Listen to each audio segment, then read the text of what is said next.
Ito yung prosesong paggawa ng photo ng kamuting kahoy, guys.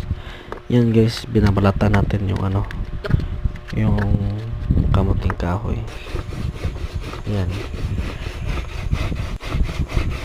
Yan guys, kinagkid natin yung kamuting kahoy. Yan. Natapos natin magkid-kid yan. Hindi ko na-videohan na guys yung pagpiga, guys. Hindi ko na-videohan yung pagpiga, guys. Kailangan natin tanggalan ng yung tubig, kasi nakutubig yan. Kailangan natin tanggal.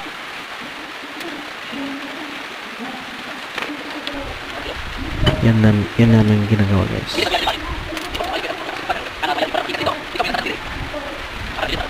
Hinahalo-halo namin para mas madali lang.